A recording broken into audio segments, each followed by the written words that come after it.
Over the years, 2K has added a lot of questionable things. From badge regression making you play a certain way, to unskippable cutscenes in my career, to the city turning the game into a running simulator. 2K's added a lot over the years, but not all of it was good. Today, we're looking at 10 things we wish 2K never added. Hide the women, babies, and kids. Put them in a bunker. I'm a beast out here, man. Number 10. First up, we have real player percentage shooting. When 2K added this feature, it completely ruined shooting and took all of the skill out of it. You can release the ball early, late, or somewhere in between, and the game's going to decide if it goes in based off your ratings. Like I said, this took absolutely no skill and made being able to time your shot mean absolutely nothing. People can miss wide open jumpers all game, then turn on real player percentage and shoot like Steph Curry. It was random, inconsistent, and it's one of the worst features they've ever added because it removed all of the skill needed to shoot and turned one of the most satisfying parts of 2K into a dice roll. But real player percentage wasn't the only thing wasting our time, because 2K continued to waste our time in my career at Number 9. At number 9, we have unskippable cutscenes. If you play my career, then you've had to sit through way too many cutscenes. And the worst part, 2K used to force you to watch them. It didn't matter if you've already seen them, you were stuck sitting there, watching annoying characters like Be Fresh again, trying not to go crazy. It's happening, DJ!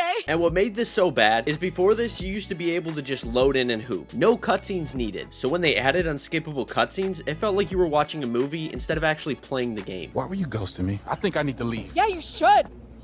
And of course, nobody asked for this, especially in a basketball game. And we are so glad that since 2K19, you have the option to actually skip them. Cutscenes were cool at first, but since the stories have been so bad for years now, it makes you not want to deal with the cutscenes at all. Hey, Don't have time for this. And if you thought that was bad, wait till you see what they did to my team at Number 8. At number 8, we have WNBA players in my team. They could have made it its own thing within the mode, or at least kept it balanced where the matchups actually make sense.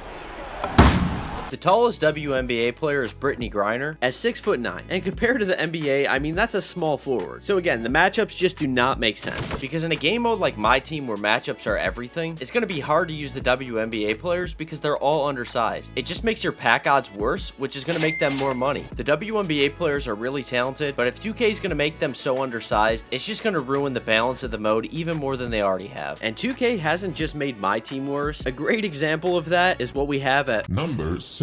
At number 7, we have when they added the season pass. When it first showed up in 2K22, it was clear 2K wasn't trying to make the game better. They were just looking for more ways to make players spend money. They removed rep and made this the main grinding system. Thankfully, those days are over and the season pass is no longer the main reward system, and they added rep back. But the season pass is still in the game, but now it's just for cosmetics, animations, and banners that barely even matter. And it doesn't sound too bad, but that's until you realize that they're gatekeeping some of the best animations and those must-have cap breakers in the battle pass. It honestly just doesn't make any sense not having all the animations when the game drops. And to make things even worse, they turned mascots, one of the most iconic and respected rewards in 2K history, into something anyone can unlock through the season pass. It completely killed what made earning a mascot feel special. The whole system just feels like another way to get players to spend money, because if you don't have time to grind to level 40, you fall behind the players who do, and that just creates yet another pay-to-win situation. Overall, the season pass didn't make 2K better at all. It just makes it feel even more pay to win than it already was. And it also stripped away what used to make rewards like mascots actually mean something. And the season pass was annoying, but 2K straight up embarrassed themselves with what they added next at Number 6. At number 6, we have Gravity Ball. This is where 2K once again turned their back on the player base and clearly lost the plot. Instead of fixing the game, they decided to throw in a brand new DLC and charged $8 for it. It was basically this weird minigame where the ball had its own gravity and players were flying chasing it around, and it made absolutely no sense. Thankfully though, the best part about this is that when 2K dropped this, the community let them know exactly how they felt and even bullied them into making this free. I mean, who at 2K really thought that this was a good idea? You guys can think whatever you want. Gravity Ball is one of the most recent examples of 2K making it so obvious that their focus is no longer on the players, because instead of fixing the game and giving us a DLC no one wanted, it showed us that they completely lost the plot of making a good basketball game and that they no longer cared about the players, just the profits. And Gravity Ball was terrible, but at least it didn't hide rewards behind VC like what we have at Number 5. At number 5, we have Road to 99. When 2K replaced the rep system with Road to 99 in 2K18, it completely ruined progression in my career. It was one of the most disappointing changes we've ever seen in 2K. We went from 2K17's rep system, which for the most part wasn't a problem, and we moved to a brand new system that locked every good reward behind VC. With Road to 99, everything changed. You weren't just earning rewards anymore, you were also paying for them. And what made it so disappointing, before 2K18, you could actually earn rewards like mascots, a jetpack, or even a tiger, and it had nothing to do with your overall. This was just 2K at its finest, taking something simple and fun and putting it behind a paywall. Thankfully, it was removed after 2K19, but it perfectly showed what direction the series was heading, taking a system that rewarded you for playing and replacing it with one that rewarded you for paying. And Road to 99 definitely makes the game worse, but not as much as what we have at Number 4. At number 4, we have meta builds. At this point, it almost feels like 2K is controlling what the metas are on purpose, because every year there's a new best build that almost everyone uses depending on what the meta is at that time. And because of that, the game feels stale within about a month, because almost every game you're going up against the same build over and over again, which makes the game feel repetitive and gives it absolutely no variety. Players stopped making builds based on how they play and started making builds based on how the game plays. And to make things even worse, every time you finally max out one of these builds, 2K will drop a patch that changes the gameplay and nerfs your current build, which causes people to have to spend more money and make a new build. Every time they change the meta, they are just making themselves more money. And this year's rebirth system makes it even more obvious. Now you get different tiers based on how many builds you've made, which means 2K is now giving you incentives to keep spending. They found a way to turn the builder into a system designed for microtransactions. You're constantly spending money just to stay competitive in a game that changes the meta every few weeks. And meta builds definitely make the game worse, but not as much as what they added at Number 3. At number 3, we have the city. When 2K replaced the neighborhood with the city, at first it sounded like a good idea. A bigger map, more places to explore, and more things to do. But in reality, it completely ruined what made the game fun. Now, instead of simply hopping on and playing, you're sprinting across a giant map just to find a game. And on top of that, there's lag, empty servers. It was more of a running simulator than a basketball game. And the city didn't just make the game worse for online players, it also made my career worse. Because before you could even play a game, 2K forced you to run all over the city doing quests. You think you could jog around the city and locate something for me?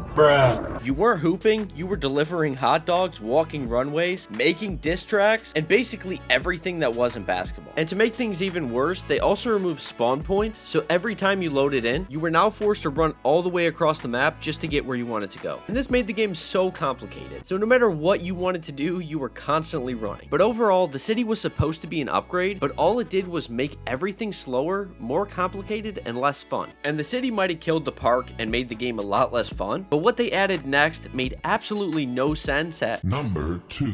At number 2, we have badge regression. This was easily one of the most pointless and most frustrating features 2K has ever added. Oh, snap! They added it in 2K24, and thankfully it was removed in 2K25. Instead of rewarding players for grinding their badges, 2K decided to punish people for not playing a certain way. It made you almost worried to play the game, because if you got bad teammates or a ball hog point guard, your badges would go down if you aren't getting the ball enough. You could spend hours grinding a shooting badge, then lose progress just because you had one off game and didn't take enough shots. It punished you for trying to play the game normally. It was honestly so stupid. Say you have Deadeye and you're grinding for Dimer, you better make sure you're still putting up enough shots or that badge is going to go down. It made my career in online just feel like a chore. You weren't just focused on winning anymore, you were also trying to make sure your badges don't regress. Badges are supposed to feel like an accomplishment, and badge regression just made it so you constantly had to monitor them, which obviously makes the game a lot less fun. And badge regression was awful, but thankfully it was removed, unlike what 2K added at Number 1. At number 1, we have microtransactions. This is easily the worst thing that 2K's ever added, and it's also the reason the game will never be the same again. It wasn't a big deal in 2K13 when it was first added, and this sounds crazy now, but the only options you were able to buy were 2,000, 5,000, and 10,000, which like I said is almost unbelievable when you think about today's games. But over the years, 2K has turned VC into the center of everything. Back then, buying VC was nowhere near as common as it is today. However, the difference is everything was reasonably priced back then, and you could max max your guy out with around $20. And on top of that, almost all the clothing was no more than 5,000 VC. Nowadays, you're paying around 20k for a do-rag. And the prices didn't just get higher for clothes. It costs around $100 to max your player out. But it doesn't stop there. You need it for boosts, accessories, and even animations, which used to be free. And like I said, what makes this even worse is 2K has now designed the game completely around VC. I mean, at one point, they even tried to charge us for trying to change our hairstyle, something that has always been free. And they also made earning VC in-game painfully slow. And that's so hopefully you eventually give in and spend money just to keep up, because playing this game online as a low overall is just straight up not fun. And it's just crazy that they can get away with lowering the rewards and at the same time increasing the prices while they're doing so. Now every part of my career, my team, and even cosmetics are tied to microtransactions. You can't just play the game anymore, you have to pay to enjoy it. And the worst part is, it's hard to see this game getting any better because at this point they simply make too much money. And that is 10 things we wish 2K never added. If I missed any, let me know in the comments, which I'm sure I did because we all know they've added a lot of bad things. And as always, thank you guys so much for watching, and remember, stay saucy. Ever since I can remember, I've been popping my collar,